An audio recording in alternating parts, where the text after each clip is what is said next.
السلام عليكم ورحمة الله تعالى وبركاته. لا حول ولا قوة إلا بالله العلي العظيم. أعوذ بالله من الشيطان الرجيم. بسم الله الرحمن الرحيم. إن الله وملائكته يصلون على النبي يا أيها الذين آمنوا صلوا عليه وسلموا تسليما. اللهم صل على سيدنا نبينا مولانا محمد صلى الله عليه وسلم وآله وصحبه أجمعين. أما بعد.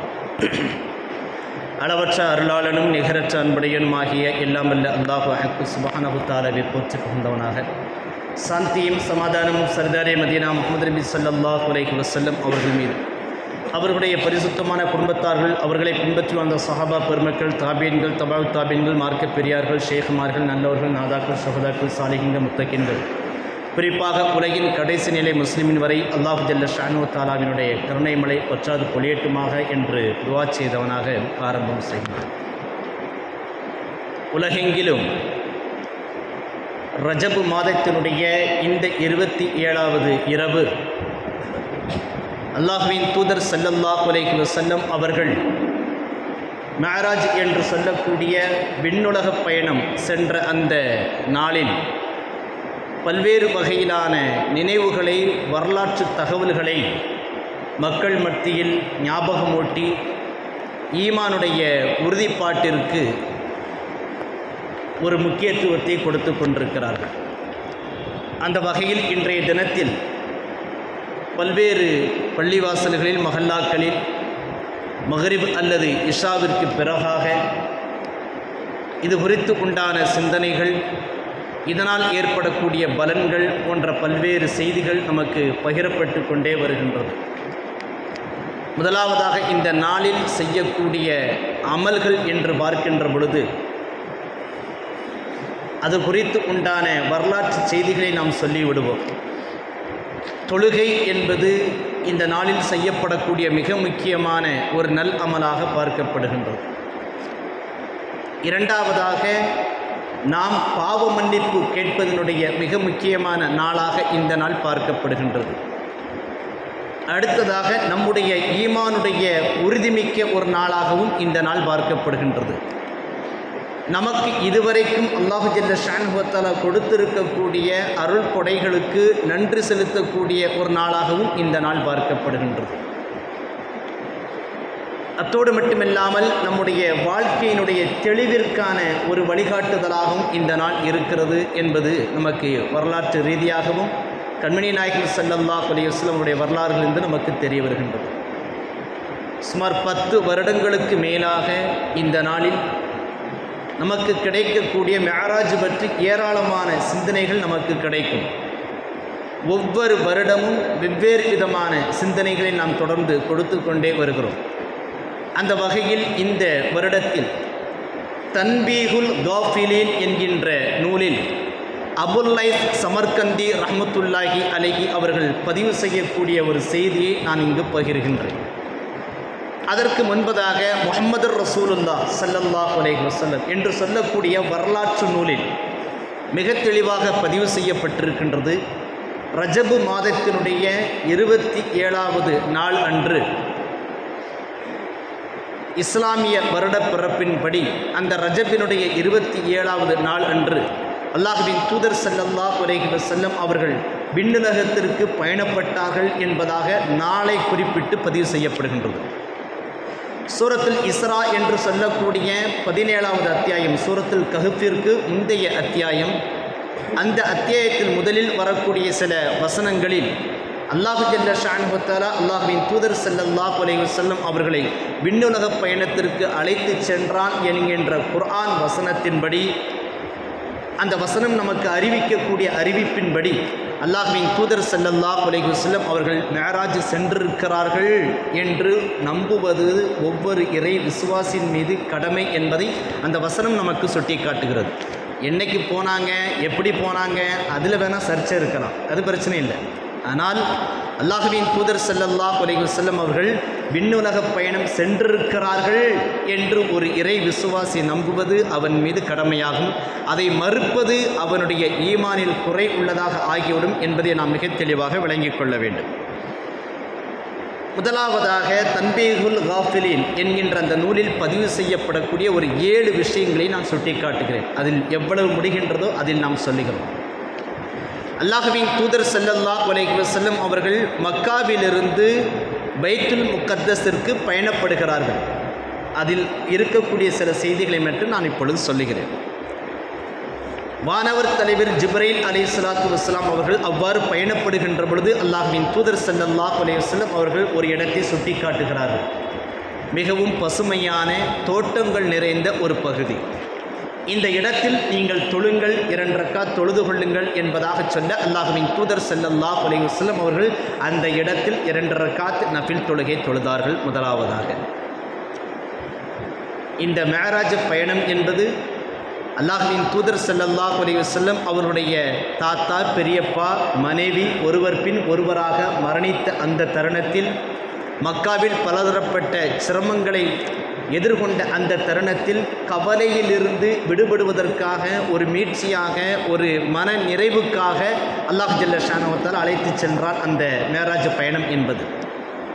அப்பொழுது இவர்கள் கிளம்பி மக்காவிலிருந்து கிளம்பி முதலாவதாக வரக்கூடிய அந்த இடம் எந்த இடத்தை அல்லாஹ்வின் தூதர் ஸல்லல்லாஹு அலைஹி வஸல்லம் அவர்கள் கனவு கண்டதாக, பசுமை நிறைந்த தோட்டமாக கனவு கண்டதாக கடந்த வெள்ளிக்கிழமை நாம் பயானில் சொன்னோமோ அந்த யஸ்ரிப் என்று சொல்லக்கூடிய மதீனா.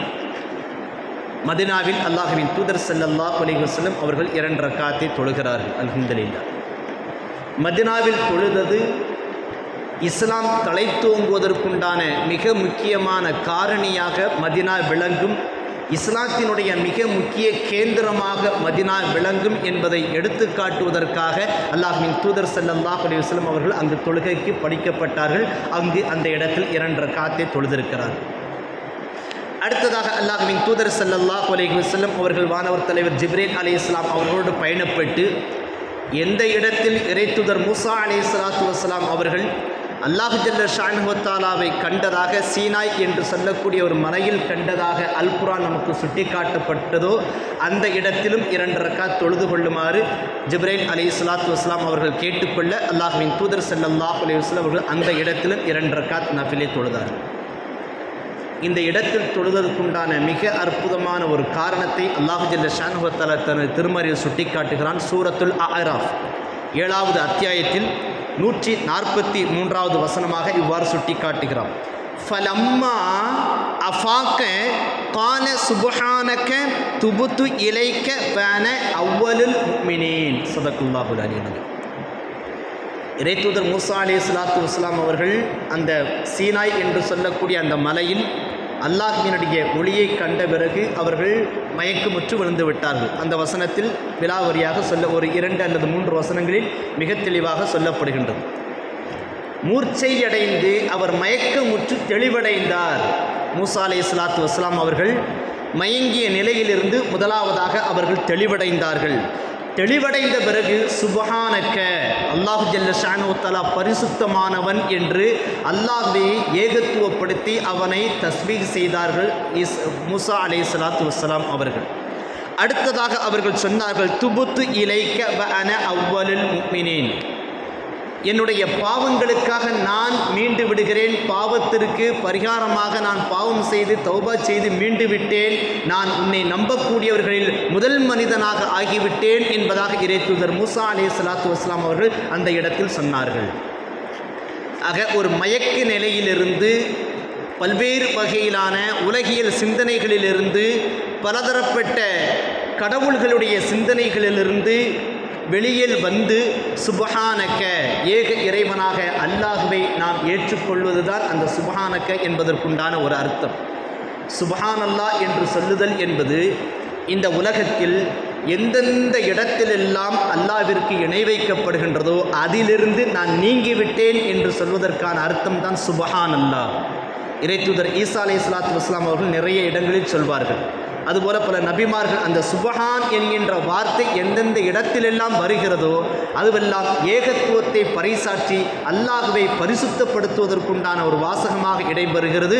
சுப்ஹானக்கல்லாஹ் என்பதாக, சுப்ஹானல்லாஹ் என்பதாக இறைத்தூதர் மூசா அலைஹிஸ்ஸலாத்து வஸ்ஸலாம் அவர்கள் தஸ்பீஹ் செய்கிறார்கள் முதலாவதாக. அடுத்ததாக தான் செய்த பாவங்களிலிருந்து மீட்சி பெறுவதாக அல்லாஹ்வினிடத்தில் அறிவிப்பு செய்கிறார்கள். என்னுடைய பாவங்களெல்லாம் நான் ஏற்றுக்கொள்கிறேன், எனவே என்னை நீ மன்னித்து விடு என்பதாக அல்லாஹ்வினிடத்தில் சரணடைகிறார்கள். அடுத்ததாக நான் உன்னை நம்புபவர்களில் மிக முதன்மையானவனாக முக்கியமானவனாக ஆகிவிடுகிறேன் என்று ஒரு நபியே துஆ செய்வதாக, அல்லாஹ்வினிடத்தில் தன்னை ஒப்படைப்பதாக, சரணடைவதாக அந்த வசனம் சூரத்துல் ஆராஃப் என்று சொல்லக்கூடிய 7வது அத்தியாயத்தினுடைய 143வது வசனம் நமக்கு சுட்டி காட்டுகின்றது. அந்த இடத்தில் அல்லாஹ்வின் தூதர் ஸல்லல்லாஹு அலைஹி வஸல்லம் அவர்கள் 2 ரக்காத் தொழுகிறார்கள்.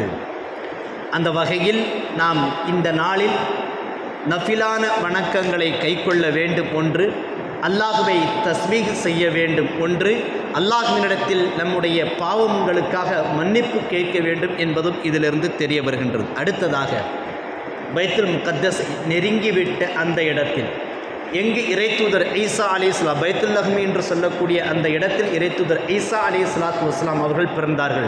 அந்த இடத்திலும் 2 ரக்காத்து தொழுக வேண்டும் என்பதாக அவர்களுக்கு ஆலோசனைகள் வழங்கப்படுகிறது. அல்லாஹ்வின் தூதர் ஸல்லல்லாஹு அலைஹி வஸல்லம் அவர்கள் அந்த இடத்திலும் 2 ரக்காத்துகளை தொழுதார்கள். இந்த இடம் என்பது இறைத்தூதர் ஈசா அலைஹிஸ்ஸலாத்து வஸ்ஸலாம் அவர்கள் பிறந்த இடம்.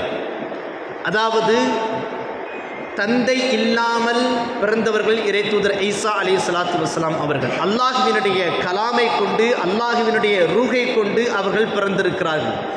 இந்த உலகத்தில் எதுவெல்லாம் சாத்தியமில்லாததாக நாம் நினைக்கின்றோமோ அதையெல்லாம் அல்லாஹு ஜல்ல ஷானஹு வ தஆலா நமக்கு சாத்தியப்படுத்துகிறான், அவனிடத்தில் சரணடைந்து விட்டார் என்பதை பறைசாற்றுவதற்காக அல்லாஹ்வின் தூதர் ஸல்லல்லாஹு அலைஹி வஸல்லம் அவர்கள் அந்த இடத்தில் 2 ரக்காத்தை தொழுதிருக்கிறார்கள். ஆகவே நமக்கு எதுவெல்லாம் முடியாது என்ற காரியங்களெல்லாம் நாம் நினைத்திருக்கின்றோமோ அதையெல்லாம் நிறைவேற்றும் முகமாக அல்லாஹ்வினிடத்தில் நாம் சரணடைந்து தொழுகின்ற பொழுது அதற்குண்டான வெற்றியை அல்லாஹு ஜல்ல ஷானஹு வ தஆலா தந்து விடுகிறான் என்பதற்காக இந்த ரக்காத்தை அல்லாஹ்வின் தூதர் ஸல்லல்லாஹு அலைஹி வஸல்லம் அவர்கள் தொழுதிருக்கிறார்.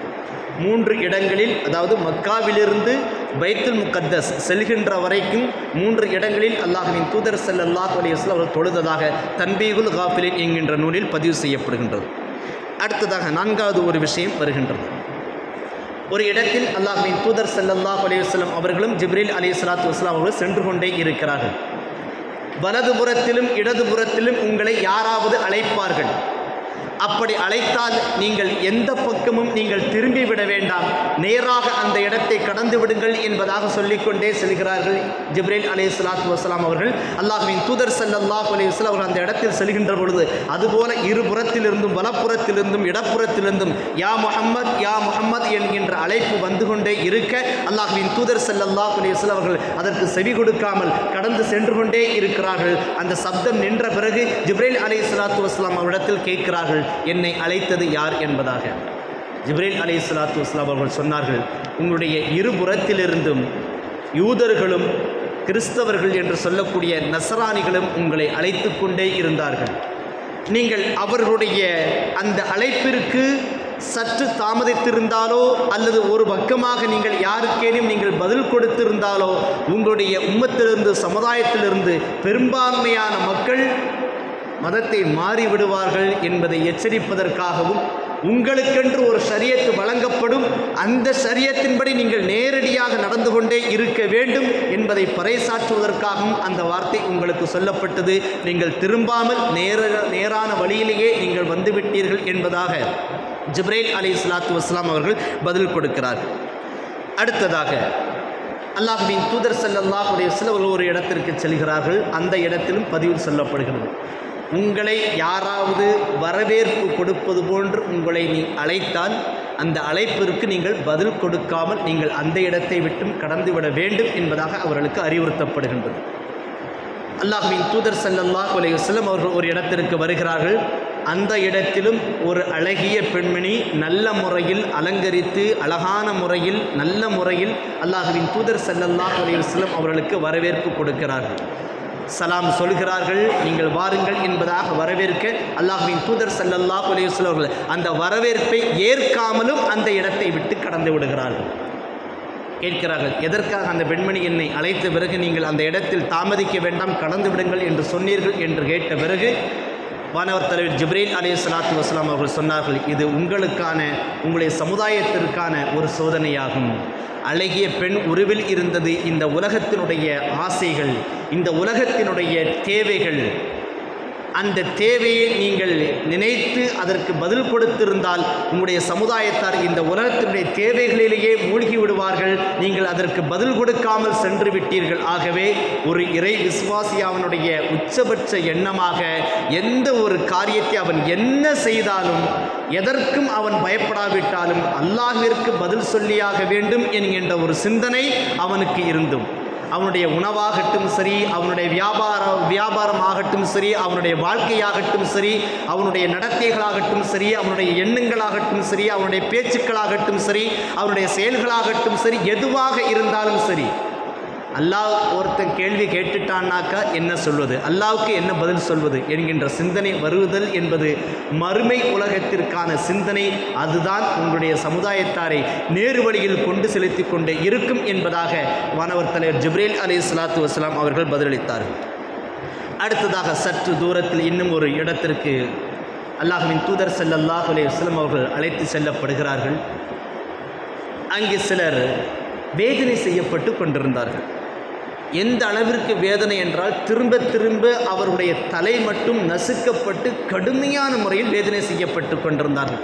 அல்லாஹ்வின் தூதர் ஸல்லல்லாஹு அலைஹி வஸல்லம் அவர்களுக்கு மனது மிகவும் சஞ்சலமடைந்து மிகவும் வருத்தமுற்றவர்களாக வானவர் தலைவர் ஜிப்ரீல் அலைஹிஸ்ஸலாத்து வஸ்ஸலாம் அவரிடத்தில் கேள்வி எழுப்புகிறார்கள். இந்த மக்கள் இப்படி ஏன் கொடுமைப்படுத்தப்பட்டு கொண்டு, இவர்கள் ஏன் துன்பப்படுத்தப்பட்டு வேதனை செய்யப்பட்டு கொண்டு இருக்கிறார்களே, காரணம் என்ன என்று கேட்கின்ற பொழுது வானவர் தலைவர் ஜிப்ரீல் அலைஹிஸ்ஸலாத்து வஸ்ஸலாம் அவர்கள் அழகான ஒரு பதிலை சொன்னார்கள். இந்த மக்களுக்கு அல்லாஹு ஜல்ல ஷானஹு தஆலா வாழும் காலத்தில் நல்ல ஆரோக்கியமான உடலை கொடுத்திருந்தான். அவர்கள் வாழ்கின்ற வரைக்கும் நிம்மதியான ஆயுசை கொடுத்திருந்தான். அவர்கள் நல்ல முறையில் வாழ்வதற்கு சொத்துக்களை கொடுத்திருந்தான். உடல் திடகாத்திரத்தை கொடுத்திருந்தான். நல்ல குடும்பத்தை கொடுத்திருந்தான். நல்ல மக்கள் செல்வங்களை கொடுத்திருந்தான். நல்ல உறவுகளை கொடுத்திருந்தான். நல்ல நட்புகளை கொடுத்திருந்தான். ஏராளமான அருள் வளங்களை அவர்கள் எதுவெல்லாம் இந்த உலகத்தில் கிடைத்தால் நிம்மதியாக இருப்போம் என்று அவர்கள் நினைத்தார்களோ அது அத்தனையும் அந்த மக்களுக்கு கிடைத்து கொண்டே இருந்தது. ஆனால் அதற்கு அவர்கள் நன்றி செலுத்தவில்லை. அதற்கு அவர்கள் சஜிதாவில் வீழ்ந்து அல்லாஹ்வை வணங்கிடவில்லை. அல்லாஹ்விற்கு நன்றி செலுத்தாமல் அல்லாஹ்விற்கு மாறு செய்தார்கள். அல்லாஹ்வை வணங்கவில்லை, அல்லாஹ்வை தொழுகவில்லை, சஜிதாவில் அவனிடத்தில் எதையுமே அவர்கள் கேட்கவில்லை. ஆதலால் அவருடைய தலை நசுக்கப்பட்டு இந்த வேதனைகள் வழங்கப்பட்டு கொண்டே இருக்கிறது என்பதாக வானவர் தலைவர் ஜிப்ரீல் அலைஹிஸ்ஸலாத்து வஸ்ஸலாம் அவர்கள் எச்சரித்தார்கள். அடுத்ததாக கடைசியாக ஒரு இடத்தை கடந்து கொண்டே இருக்கிறார்கள். ஒரு கபர் ஒன்று, ஒரு மன்னரை ஒன்று காட்டப்படுகின்றது, கபரஸ்தான் ஒன்று காட்டப்படுகின்றது. இந்த செய்திகள் எல்லாம் கிடைக்கக்கூடிய விஷயங்கள் இருக்கிறது. மூசா அலைஹிஸ்ஸலாத்து வஸ்ஸலாம் அவர்கள் அந்த மயக்கமுற்று தெளிந்த பிறகு அல்லாஹ்வினிடத்தில் தௌபா செய்து பாவ மன்னிப்பு கேட்கிறார்கள் என்றால், இந்த நாளில் பாவ மன்னிப்பு கேட்பது என்பது, தஸ்பீஹ் செய்வது மிக முக்கியமான அமலாக நமக்கு பார்க்கப்படுகின்றது. ஈசா அலைஹிஸ்ஸலாத்து வஸ்ஸலாம் அவர்களுடைய பிறப்பு அந்த இடத்தில் அவர் நபி ஸல்லல்லாஹு அலைஹி வஸல்லம் அவர்கள் தொழுதிருக்கிறார்கள் என்றால், நாம் தொழுது அல்லாஹ்வினிடத்தில் நமக்கான தேவைகளை அவனிடத்தில் கேட்டு பெறுவதற்கு சாத்தியக்கூறுகள் அல்லாஹ் தந்து விடுவான் என்கின்ற நம்பிக்கை நமக்கு ஆழமாக அதில் இருக்க வேண்டும். அடுத்ததாக அந்த இடத்தில் நாம் வலப்புறமும் இடப்புறம் திரும்பி பார்க்காமல் இருக்க வேண்டும் என்று சொன்னால், அல்லாஹ்வினுடைய கட்டளைகளை நாம் நினைவு கூற வேண்டும். குர்ஆனுடைய வசனங்கள், இஸ்லாமிய வரலாறுகளை நாம் நினைவு கூர்ந்து நம்முடைய வாழ்க்கையில் நல்லவைகளை செயல்படுத்துவதற்குண்டான வாய்ப்பை நாம் எடுத்துக்கொள்ள வேண்டும். அதுபோல எவ்வளவு விஷயங்கள் இருந்தாலும் நம்முடைய இந்த உலக வாழ்க்கை யாவும் குர்ஆனின் அடிப்படையில், ஹதீஸின் அடிப்படையில் முன்னோர்கள் வாழ்ந்து காட்டிய அந்த வாழ்க்கையின் முறையிலேயே நம்முடைய வாழ்க்கை இருக்க வேண்டும் என்கின்ற ஒரு கட்டுக்கோப்பான சிந்தனை ஒன்று இருக்க வேண்டும். அதுபோல ஒரு கபரை அல்லாஹ்வின் தூதர் ஸல்லல்லாஹு அலைஹி வஸல்லம் அவர்கள் கடந்து சென்றார்கள். கடந்து செல்கின்ற பொழுது அந்த கபரிலிருந்து அபரிதமான மிகவும் வித்தியாசமான வாசனைகளை அல்லாஹ்வின் தூதர் ஸல்லல்லாஹு அலைஹி வஸல்லம் அவர்கள் நுகர்ந்து கொண்டே இருந்தார்கள். நீண்ட நேரமாக அந்த வாசனையை அவர்கள் நுகர்ந்து கொண்டே இருந்தார்கள்.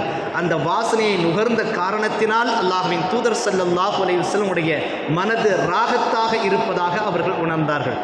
மிகுந்த சந்தோஷம் அடைந்தவர்களாக, மன நிறைவு கொண்டவர்களாக அந்த இடத்தில் சற்று கடந்த பிறகு ஜிப்ரீல் அலைஹிஸ்ஸலாத்து வஸ்ஸலாம் அவரிடத்தில் கேட்கிறார்கள், இது என்ன வாசனை, யாருடைய கபர் என்பதாக கேட்கின்ற பொழுது வானவர் தலைவர் ஜிப்ரீல் அலைஹிஸ்ஸலாத்து வஸ்ஸலாம் அவர்கள் ஒரு பதில் கொடுத்தார்கள். இந்த இடத்தில் அடக்கம் செய்யப்பட்டிருப்பது ஒரு பெண். அந்த பெண் அநீதிக்கு எதிராகவும் அதிகாரத்திற்கு எதிராகவும் ஒற்றை நபராக தன்னுடைய குரலை பதிவு செய்தவர் அந்த பெண்மணி என்பதாக வானவர் தலைவர் ஜிப்ரீல் அலைஹிஸ்ஸலாத்து வஸ்ஸலாம் அவர்கள் சொல்லிவிட்டு சொன்னார்கள். அந்த அம்மையாருடைய பெயர் மாஷிதா ரலியல்லாஹு தஆலா அன்ஹா என்பதாக சொன்னார்கள். அது வேறு யாரும் இல்லை, ஃபிரௌனுடைய குடும்பத்தில் இருந்த ஒரு பெண்மணி அந்த அம்மையார், அல்லது ஃபிரௌனுடைய குடும்பத்திற்காக வேலை செய்யக்கூடிய, பணி செய்யக்கூடிய ஒரு பெண்மணி, அல்லது ஃபிரௌனுடைய உற்ற அந்த அரண்மனையில் இருக்கக்கூடிய ஒரு பெண்மணிகளில் ஒரு பெண்மணி அந்த அம்மையார் மாஷிதா ரலியல்லாஹு அன்ஹா என்கின்ற அந்த பெண்மணி. அந்த பெண்மணி வீட்டு வேலைகளை, பல வேலைகளை பார்த்து கொண்டே இருப்பார். இவர் குறித்து புகாரி முஸ்லிமில் எல்லாம் ஹதீஸ்கள்லாம் வந்திருக்கின்றது. அந்த பெண்மணி வீட்டு வேலை பார்க்கின்றார். ஒரு முறை அந்த குடும்பத்தில் இருந்த வேறொரு பெண்ணுக்கு அவர் பணிவிடை செய்து கொண்டிருக்கின்ற பொழுது ஒரு பொருள், ஒரு சீப்பு போன்ற ஒரு பொருள் கீழே விழுந்து விட்டது. அந்த அம்மையார் குனிந்து எடுக்கின்ற பொழுது பிஸ்மில்லாஹிர் ரஹ்மானிர் ரஹீம் என்ற வார்த்தையை கூறி அந்த அம்மையார் எடுத்து விட்டார். உடனடியாக இந்த செய்தி ஃபிரௌனுக்கு எத்தி வைக்கப்படுகின்றது. உங்களுடைய பெயர் அல்லாமல் வேறு ஒரு பெயரை இந்த அம்மையார் குறிப்பிட்டு விட்டார் என்பதாக சுட்டி காட்டுகிறார்கள். சில நாட்களுக்கு முன்பதாக ஒரு வரலாற்று ஆய்வு நூலை நான் படிக்க நேர்ந்தது.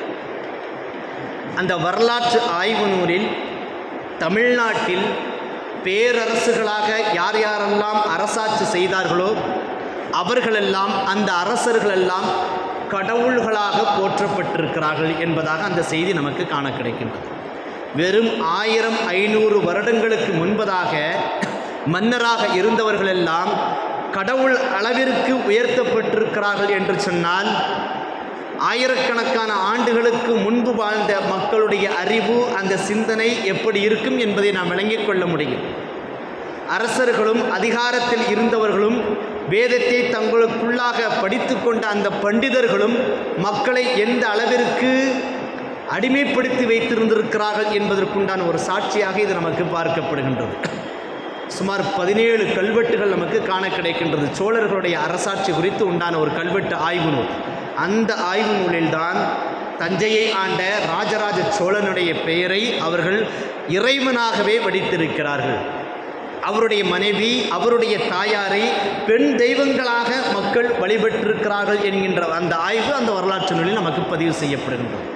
ஒரு 800-900 ஆண்டுகளுக்கு முன்பே இந்த நிலை என்றால், 2000, 3000, 4000 ஆண்டுகளுக்கு முன்பதாக வாழ்ந்த அரசர்கள், உலகத்தினுடைய பெரும்பகுதியை அரசாட்சி செய்தவர்கள் தங்களை எப்படியெல்லாம் நினைத்திருக்கிறார்கள், மக்களை எப்படியெல்லாம் அடிமைப்படுத்தி இருக்கிறார்கள் என்பதற்குண்டான ஒரு சாட்சியாக அன்றைய காலகட்டத்தில் வாழ்ந்த அந்த ஃபிரௌன் என்று சொல்லக்கூடிய அந்த மன்னன், நானே இறைவன், அன ரப்புக்குமுல் அஅலா, நான் சாதாரண கடவுள் இல்லை, ரப்புக்குமுல் அஅலா, உங்களில் யாவரை விடவும் உங்களுடைய கடவுள்களிலேயே மிக உயர்ந்த கடவுள் என்று தன்னை பறைசாற்றுகிறான் அவன். சூரத்து நாசியாத்தில் பதிவு செய்யப்படுகின்றது இந்த வசனம். தன்னைத்தானே கடவுள்களுக்கெல்லாம் கடவுள் என்று தன்னை பறைசாற்றி கொண்டவன் தான் அந்த ஃபிரௌன் என்பதாக அல் குர்ஆன் அவனுடைய தற்பெருமைகள் குறித்து பறைசாற்றுகிறது என்று சொன்னால், பிஸ்மில்லா, அல்லாஹ்வின் திருப்பெயரால் நான் எடுக்கிறேன் என்று ஒரு பெண்மணி சொல்லிவிட்டது என்று சொன்னால் அது எவ்வளவு பெரிய குற்றமாக அன்றைய அரசவையில் பார்க்கப்பட்டிருக்கும். மிகப்பெரிய அளவிலான கடுமையான முறையில் வேதனைகள் அந்த அம்மையார் செய்யப்படுகிறார்கள். கடுமையான வேதனை. அந்த வேதனைகளுக்கெல்லாம் அந்த அம்மையார் செவிசாய்க்கவில்லை. அந்த வேதனைக்கெல்லாம் மன்னிப்பு கேட்டுவிடவில்லை. அல்லாஹுவே ஒருவன் என்பதை மிகவும் அழுத்தந்திருத்தமாக, அநீதிக்கு எதிராகவும் அவ்வளவு பெரிய அதிகாரத்திற்கு எதிராகவும் மிக துணிச்சலாக ஒரு போராடி ஷஹீதாக்கப்பட்ட அந்த பெண்ணினுடைய கபர்தான் இது என்பதாக மாணவர் தலைவர் ஜிப்ரீல் அலைஹிஸ்ஸலாத்து வஸ்ஸலாம் அவர்கள் அல்லாஹ்வின் தூதர் ஸல்லல்லாஹு அலைஹி வஸல்லம் அவர்களுக்கு சொன்னார்கள். அதுதான் இங்கு முக்கியம்.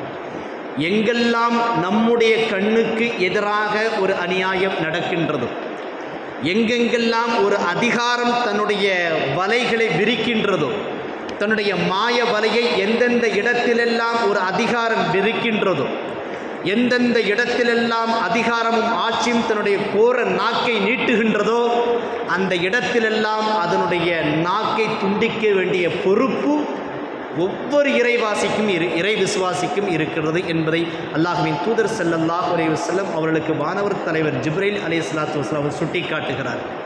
அவ்வளவு பெரிய விஷயம்.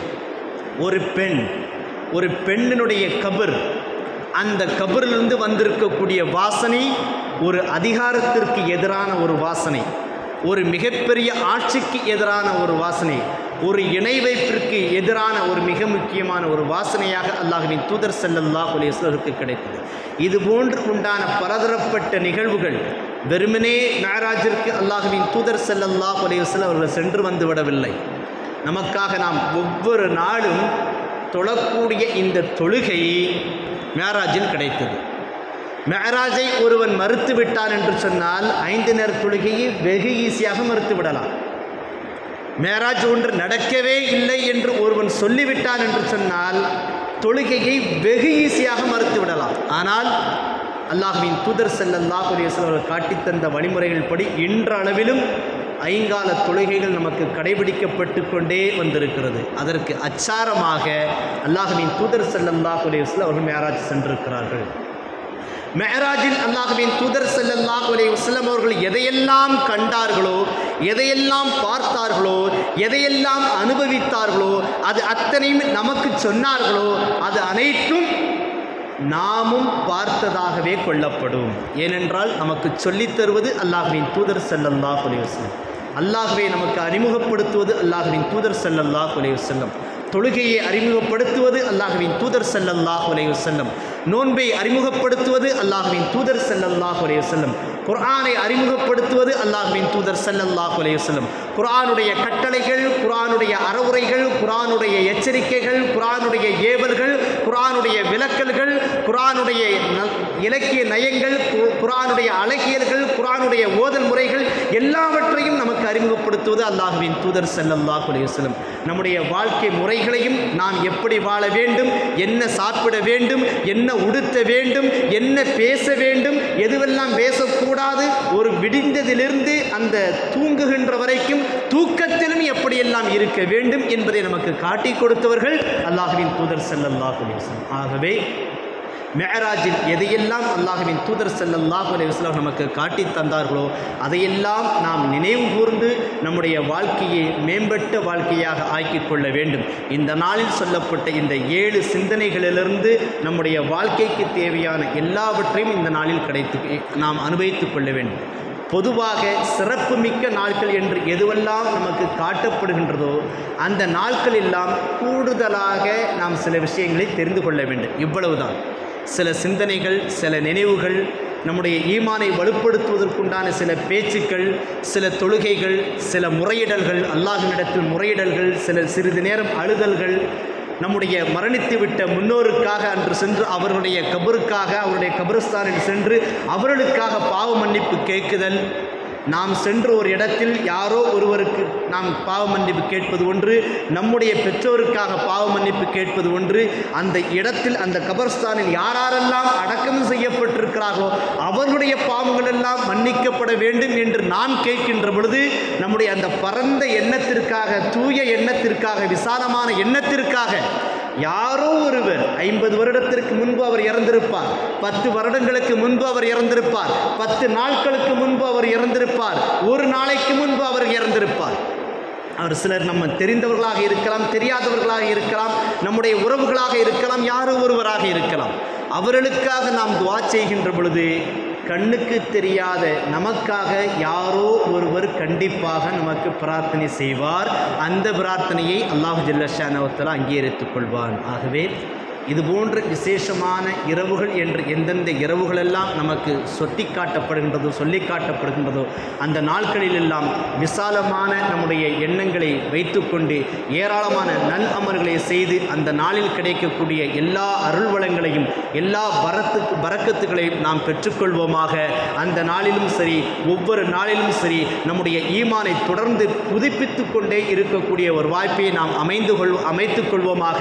மேராஜ் என்று சொல்லக்கூடிய அந்த நாளின் மூலமாகத்தான் அல்லாஹ்வின் தூதர் ஸல்லல்லாஹு அலைஹி வஸல்லம் அடுத்து வந்த சுமார் 10க்கும் மேற்பட்ட ஆண்டுகளை மிக துணிவோடு எதிர்கொண்டு ஒரு சாம்ராஜ்யத்தை உருவாக்கினார்கள். அதுபோல நமக்கு கிடைக்கக்கூடிய அந்த ஒவ்வொரு விசேஷமான நாளுடைய இரவுகளையும் நாம் நம்முடைய அடுத்து வரக்கூடிய நாள்களுக்குண்டான ஒரு அஸ்திவாரமாக அந்த நாளை ஆக்கிக்கொண்டு நம்மால் இயன்ற அளவிற்குண்டான நற்கர்மங்களை இந்த உலகம் சார்ந்தும் மறு உலகம் சார்ந்தும் நமக்கும் நம்முடைய உறவுகளுக்கும் நம்முடைய மக்களுக்கும் சேகரித்துக் கொள்ளக்கூடிய நன்மக்களாக அல்லாஹ் ஜல்ல ஷானஹு வ தஆலா நம் அனைவரையும் ஆக்கி அருள் புரிவானாக. வ ஆகிரு தஅவானா அல்ஹம்துலில்லாஹி ரப்பில் ஆலமீன். அஸ்ஸலாமு அலைக்கும் வரஹ்மத்துல்லாஹி தஆலா வபரகாத்துஹு.